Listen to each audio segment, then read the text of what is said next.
Bien le bonjour, bienvenue dans cette vidéo où il faut qu'on parle du célibat. Bon ou mauvais statut, personnellement, je pense qu'il n'y a pas de bonne ou de mauvaise situation. Désolée, il fallait que je place la ref pour ceux qui l'ont. Mais c'est réel. C'est-à-dire que j'ai pas envie de me positionner là-dessus. Enfin, si, je me positionne en disant que pour moi, le célibat, non, ce n'est pas le mauvais statut. Pour autant, ça reste mon quotidien d'accompagner des gens qui considèrent ce statut comme étant un mauvais statut. Pourquoi? Parce qu'ils fantasment le fait d'être en couple et d'être avec quelqu'un. Évidemment que je vais pas vous dire dans cette vidéo que être en couple, ça vaut pas le coup. Mais, et je vais vous le rappeler dans cette vidéo pour vous donner de la clarté, parce que tout est une question de perception. Et plus on s'accroche à un fantasme, plus on s'accroche à un mirage, à quelque chose qui n'existe pas. Oui, en couple, on vit deux fois plus d'amour, mais en couple, on vit deux fois plus de challenge. Et je préfère même pas parler des relations, des trouples ou des je sais pas quoi, parce qu'aujourd'hui, on est très flexible. Je ne maîtrise même pas tout type de relation, donc je vous laisse libre de pratiquer les relations que vous voulez. Partons sur le modèle classique, couple exclusif, on va dire, et célibataire. Donc, pour revenir un petit peu sur mon truc, fantasme, cauchemar. J'en ai déjà parlé dans les vidéos, mais finalement, c'est là où on se rend compte que tout est un peu connecté. En fait, euh, on va créer dans sa tête. Donc, si je fais encore une fois ma petite segmentation là. Admettons, l'axe vertical, c'est censé être l'équilibre. En imaginant que, donc, nous, on segmente, c'est-à-dire qu'on va s'imaginer dans notre tête qu'il y a des choses qui sont bien et il y a des choses qui sont mal. Typiquement, plus on va ressentir pression extérieure, souffrance liée à des souvenirs, je sais pas, expérience, croyance, ce que vous voulez. On va se dire, bah, le célibat, c'est nul. Enfin, le célibat, c'est dur, c'est chiant, je suis toute seule à payer mon loyer, je suis toute seule à payer mes charges, il y a plein de trucs que je dois faire toute seule, c'est moins cool, je peux pas partager. Ok, là, on est sûr du, waouh, c'est lourd, c'est lourd, c'est lourd, c'est lourd. Ok? Donc, on polarise. Le célibat, ok, c'est chiant. Du coup, qu'est-ce qu'on fait? On crée automatiquement. De l'autre côté, bah oui, par extension, si dans votre cerveau, vous vous dites le célibat, c'est la bête noire, donc en fait, qu'est-ce qui se passe dans votre mécanisme cérébral? Vous activez votre cerveau animal, votre cerveau reptilien, et vous voyez le célibat comme un problème. Vous voyez votre célibat comme un danger, potentiellement, parce que oh là là, comment je vais faire? Je peux pas sortir toute seule. Et puis, qu'est-ce que vont penser les gens si je sors seule? Ou je m'ennuie toute seule chez moi, je suis confrontée à mon vide, à mes démons. Donc, problème, danger. Tout ça, ça stimule votre instinct de survie, ok?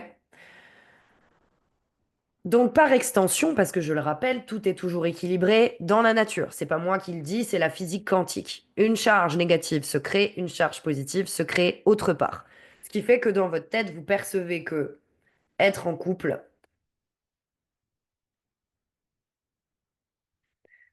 c'est le top.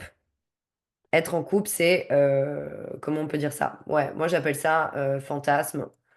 Que quand je serai en couple, tout ira mieux. Quand je serai en couple, du coup, j'aurai quelqu'un pour me soutenir. Quand je serai en couple, j'aurai quelqu'un qui sera là pour moi, avec qui sortir, avec qui rire, avec qui avoir de la tendresse. Je me sentirai désirée, je me sentirai aimée. Ok, oui, bon, admettons. Là, on est beaucoup dans le plus et le moins. En fait, grosso modo, qu'est-ce qui se passe? Parce que c'est important aussi de prendre conscience que, bon, très bien, on peut choisir de vivre comme ça. Le souci, c'est que si on refait notre courbe, en réalité, on passe son temps à créer un truc dans sa tête qui est le mécanisme d'oscillation, c'est-à-dire qu'on passe notre temps à passer de l'un à l'autre. On va faire ça comme ça, des oscillations. Et c'est ce qui fait ce flot d'émotions. Des fois, moi, j'ai des gens qui sont dans des démarches de séduction, de dating, et qui ont cet ascenseur émotionnel, qui passe en fait du plus au moins constamment. Hop là, ça oscille. Et ça va osciller très très fort. Pourquoi? Parce que on rencontre quelqu'un qui nous plaît. On se dit, waouh, projection à fond. Mais attends, mais oh là là, cette personne-là, elle est trop sympa. On aime les mêmes choses. Oh, lui aussi, il veut s'engager. C'est trop cool pour une fois. Non, non, non. Et on se projette, on se projette. Et en fait, un message. Ah, je suis désolée, t'es sympa, c'est pas toi, c'est moi. Mais là, je me rends compte que je suis émotionnellement disponible. Bim! Là, on repasse dans le moi. On repasse dans le cauchemar. Et on se renvoie à notre situation qu'on perçoit mauvaise, où on se dit, waouh, je suis encore tombée sur un mec qui veut pas s'engager émotionnellement. Et c'est ce truc-là. Et on passe notre temps à osciller de l'un à l'autre. Et c'est ça qui est compliqué. C'est que, en même temps, ça continue d'alimenter ce truc-là de, bah, être en couple, ce serait trop bien. Parce qu'en plus, ça m'éviterait de perdre du temps à faire du dating, de machin. Et en même temps, ça me renvoie aussi au, ah, mon célibat, c'est dur. Le célibat, c'est dur. Alors que, je suis désolée, ça va peut-être pas plaire à certains ce que je dis, parce que aujourd'hui, j'ai pas envie d'être célibataire. Pourquoi? Parce que j'ai un homme que j'aime et qui m'aime. Demain, ça se passe pas bien entre nous. Il s'avère qu'on a mis toutes les choses en place et que finalement, on trouve pas de terrain d'entente, on est trop différents, on se sépare. Personnellement, j'ai pas de charge sur le célibat. Évidemment qu'il y a plein de choses qui rentrent en ligne de compte. Peut-être que vous êtes quelqu'un qui voulait fonder une famille. Peut-être que vous êtes quelqu'un qui avait beaucoup trop souffert par le passé et qui avait juste envie de sécurité, de douceur. Évidemment qu'il y a une raison à tout ça. Il ne s'agit pas de se juger, de se flageller, absolument pas. Simplement de comprendre que ce processus d'oscillation, d'ascenseur émotionnel, comme on peut l'appeler, en fait, c'est créé par la perception que vous avez des choses. Plus vous percevez les choses comme un problème, en fait, percevoir les choses comme un problème, c'est quoi? C'est l'activation de l'ego. Et l'ego, pour rappel, c'est votre cerveau animal, c'est votre cerveau reptilien. C'est l'instinct de survie. L'instinct de survie, bah forcément, lui, il s'active quand il y a un combat, quand il y a un danger. Il est là pour vous protéger. Sauf que là, on parle d'amour, en fait. Là, on est censé parler de quelque chose qui est sur une fréquence opposée à la peur, au problème. Donc, vous voyez, en termes d'énergie, il y a quelque chose qui coince. Si vous êtes dans une attitude où vous projetez tellement ce fantasme sur quelqu'un que vous ne connaissez pas, parce que moi, la majorité des gens que j'ai, qui tombent de haut, ils ont fait des projections sur des gens qu'ils ne connaissaient pas, basées sur une infime partie de la réalité. Quand vous rencontrez quelqu'un à un premier date, c'est une infime partie de la réalité que vous avez de quelqu'un. Et moi, je dis toujours, on connaît jamais vraiment les gens. C'est comme essayer de comprendre son partenaire en couple. Pour moi, c'est une illusion. Ça, c'est un fantasme aussi. De croire qu'on peut comprendre son partenaire. C'est faux. Jamais je comprendrai mon mec. Et je crois que jamais il me comprendra non plus. Pourquoi? Parce que déjà, on est diamétralement opposés. Que chaque individu a une sensibilité, a des croyances, a des attentes, a une expérience et des perceptions différentes. On peut pas se comprendre. On peut penser des fois qu'on se comprend parce qu'on a vécu des choses similaires. Mais le degré de sensibilité est toujours différent. C'est pas parce que j'ai perdu des gens que j'aimais brutalement, subitement, que je vais comprendre le deuil de tout le monde. C'est faux. Je peux pas comprendre le deuil des autres. Je vais avoir une idée à la limite de ce qui traverse, mais selon mon prisme à moi, selon mon système de perception à moi. Et ça, c'est important de se remettre la conscience là-dessus. Et je le répète, chacun sa carte du monde, chacun sa responsabilité, chacun ses perceptions de comment il vit les choses. Donc, ça, c'est vraiment important de dire, plus vous allez percevoir votre situation comme étant un problème, et donc plus vous allez être dans ce mécanisme de l'ego. En soi, j'anticipe le truc, l'ego n'est pas l'ennemi. Je le répète, votre instinct de survie est là pour une raison. Il ne s'agit pas de changer le focus sur l'ennemi en disant, ok, l'ennemi, en fait, c'est pas le célibat, c'est l'ego. Non, stop. On sort de cet esprit combatif. Et du coup, la solution, c'est le rééquilibrage. C'est de comprendre qu'en réalité, si on part du principe que ça, je suis désolée, j'arrive pas à faire le trait très droit. Si on part du principe que tout est toujours équilibré, c'est comme une balance, en fait. Ça devrait être tout comme ça. Voilà, il y a quelque chose au milieu et ça reste, voilà, contrebalancé entre l'un et l'autre de façon plutôt équilibrée. Évidemment, on a les émotions, encore une fois, on a notre vécu, on a plein de choses qui font que, voilà, on peut pas être complètement enfin, je veux dire, ça va osciller. Mais le but, c'est de réduire petit à petit et de plus en plus les oscillations. Pour cultiver un état interne basé sur la certitude, la confiance, l'enthousiasme, la gratitude, plutôt que d'être toujours dans ce truc de méfiance, parce que on est tellement tombé sur des tocards ou des nanas qui savaient pas ce qu'elles voulaient. Je sais pas, je connais pas le vécu de chacun, mais c'est ce que j'entends souvent. Que le seul moyen, finalement, de vivre son dating et son célibat plus sereinement, c'est de comprendre que, ouais, il n'y a pas de bonne ou de mauvaise situation. Désolée, s'il y en a qui ont la ref, n'hésitez pas à me le dire aussi, que je me sente moins seule. Mais encore une fois, c'est mon quotidien, donc je suis consciente que c'est réel. Et ce que je dis, c'est pas pour, pour banaliser ce qui se passe, parce que c'est vraiment réel. Il y a des gens qui perçoivent leur célibat comme étant peut-être pas mauvaise situation, mais en tout cas qui veulent tellement en sortir qu'ils s'auto-sabotent sans s'en rendre compte. Alors évidemment, c'est pas avec cette vidéo que vous allez neutraliser ce truc-là, mais c'est aussi de penser que si vous percevez le couple comme étant le fantasme, le Graal, la situation à atteindre, pensez que être en couple, c'est 2 fois plus d'amour, mais c'est 2 fois plus de challenge.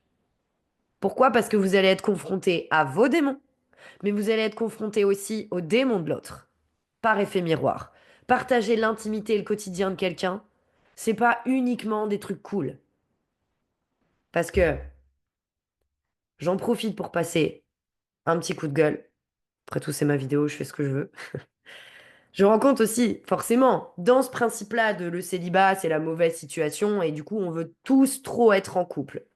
Et pourtant, c'est des gens qui ont vécu des relations de couple par le passé. Mais comme ils l'ont qualifié, ces anciennes relations, comme étant des relations qui se sont mal passées, d'échecs, du coup, ça se met dans la case de mauvais statut. Ça, c'était pas bien avant. Et du coup, on a encore plus envie de vivre l'amour comme dans les films, où c'est facile, on se regarde, on se comprend tout de suite, on est complice, on kiffe, on prend du plaisir à deux. Ok, c'est génial, évidemment, et je souhaite ça à tout le monde. Mais on n'a pas ça juste en claquant des doigts. Être en couple, c'est aussi beaucoup de discussions inconfortables. C'est beaucoup d'efforts. Moi, je dis toujours à mon mec, c'est aïe. Je vais le noter parce que je peux vous le partager, mais je crois que j'avais déjà partagé dans ma vidéo sur 1 plus 1 égale 3. Enfin, il y en a, c'est 1 plus 1 égale 4, enfin, peu importe, mais je vais vous le renoter pour ceux que ça intéresse. Euh, alors, donc aïe pour moi, c'est attention, intention et effort. D'ailleurs, effort avec un S. Et ça, pour moi, c'est vraiment euh, le truc essentiel quand on veut être en couple. Et déjà, je pense que ce aïe, c'est avec soi déjà. C'est que si on est toujours à être mal avec, quand on est avec soi-même ou qu'on fuit un peu ces trucs-là, ces démons, que, je veux dire, qu'on s'apporte pas de la douceur à soi déjà, bon, en soi, ça peut le faire, encore une fois, hein, chacun son chemin. Et je dis pas euh, qu'il faut s'aimer absolument, surtout, qu'il faut travailler à fond sur soi. Simplement être un minimum conscient de ce qui se passe en soi. Et c'est aussi pour ça que je vous partage tout ça. C'est pour vous accueillir un peu mieux dans ce processus-là, même si, encore une fois, hein, c'est des mots qui peuvent valoir pour des gens qui sont dans différents types de statuts, entre guillemets, différentes cases, si on peut dire, même si j'aime pas ce mot case, peu importe, je m'égare. Euh, Ça va être mettre le focus sur ce aïe. Attention, intention, effort. Parce que si votre objectif c'est d'être en couple et de rencontrer quelqu'un, c'est de se poser la question de vraiment être conscient qu'il va y avoir autant d'avantages que d'inconvénients à être en couple. Ce que je veux dire au travers de cette vidéo, c'est que si vous êtes célibataire et que vous en avez assez de cette situation et que vous vouliez être en couple, très bien, je peux comprendre. Je peux comprendre et après tout, personne n'est là pour juger, personne n'est là pour donner son avis, on s'en fout. Enfin, je veux dire, sur votre choix à vous. L'important, c'est juste de penser à ça, avoir une vue d'ensemble, une vue 360. C'est que être en couple, ça implique plein d'autres choses. Et je travaillais ce truc-là avec une de mes coachées qui, je sais pas si elle regardera cette vidéo peut-être, mais qui du coup entretient beaucoup le fantasme que quelqu'un va l'accepter telle qu'elle, va l'aimer et l'accepter telle qu'elle est, mais elle est pas sûre de pouvoir accepter pleinement plein de choses. Et ça, c'est intéressant parce que on veut tous être aimés et acceptés pour ce qu'on est. Mais qu'en est-il de quelqu'un qui vient challenger des choses qui nous font mal en nous? Parce que vous allez tomber sur quelqu'un qui va être différent, nécessairement. Parce que, encore une fois, il n'y a pas de coïncidence. On attire à hauteur des parts qu'on réprime en nous.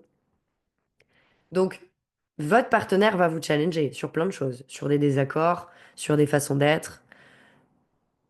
Et à ce moment-là, eh bien, c'est bien beau de vouloir que la personne, elle vous aime et elle vous accepte pleinement tel que vous êtes, mais si de votre côté, vous n'êtes pas capable de faire de même, là, ça va coincer. Et là, c'est pas possible. Dans la matrice, il y a un truc qui bloque. Parce que être en couple, oui, oui, 2 fois plus d'amour, mais 2 fois plus de challenge. Ça demande de l'effort. Un couple, c'est fragile. Et ça, d'ailleurs, c'est peut-être le problème de la majorité des couples, c'est encore un autre sujet, mais de penser que c'est acquis.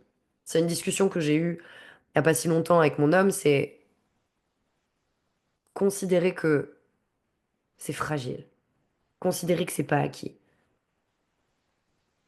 On est d'accord ou on n'est pas d'accord, mais je pense que c'est vraiment le secret des couples qui durent, c'est de considérer que le couple peut s'échapper du jour au lendemain pour justement y mettre l'attention, l'intention et les efforts qu'il faut. Peut-être que le terme acquis est mal choisi. En tout cas, c'est encore une fois comment moi je le perçois et comment je vous le partage. Libre à vous de le ressentir comme vous avez envie, mais c'est ce truc-là que bah, l'herbe, elle est pas plus verte ailleurs, elle est verte là où on l'arrose. Et c'est exactement ça. Donc après, choisissez l'image qui vous va. Mais avant de vouloir être en couple et de considérer que son célibat, c'est la bête noire, c'est vraiment aussi voir à quel point ce célibat est une opportunité pour vous de préparer votre future relation. À quel point ce célibat est l'opportunité pour vous de devenir la personne que vous voulez être en couple. Parce que, ou pas, et si vous n'êtes pas dans cette démarche de rencontrer quelqu'un, on s'en fiche. Vraiment, je m'adresse aux gens qui, comme je vois la plupart du temps, parce que c'est ce que je connais, sont des personnes qui veulent sortir de ce célibat. Et donc, c'est une clé que je vous apporte là-dessus, ou de la clarté en tout cas, sur plus vous allez percevoir ça comme un problème, plus vous allez stimuler votre ego, votre cerveau reptilien, et plus vous allez être en confrontation à l'intérieur de vous, et donc bloquer le flux d'amour. Parce que quand on est trop préoccupé à craindre ou à essayer d'éviter d'eux, on peut pas aller vers. En fait, votre cerveau est focalisé que sur une seule chose en même temps, pas deux. Même si on raconte que les femmes peuvent faire 2 choses en même temps, quand on étudie les neurosciences et le cerveau humain, on peut se focaliser que sur un élément en même temps. Donc c'est soit éviter deux, soit aller vers. Libre à vous. Je vous laisse là-dessus, éviter deux, aller vers. Bon ou mauvais statut, telle est la question. En tout cas, moi, voilà, je vous ai partagé mon avis là-dessus. Avec plaisir pour échanger. Prenez soin de vous, célibataire ou en couple, je vous souhaite plein d'amour et je vous dis à bientôt.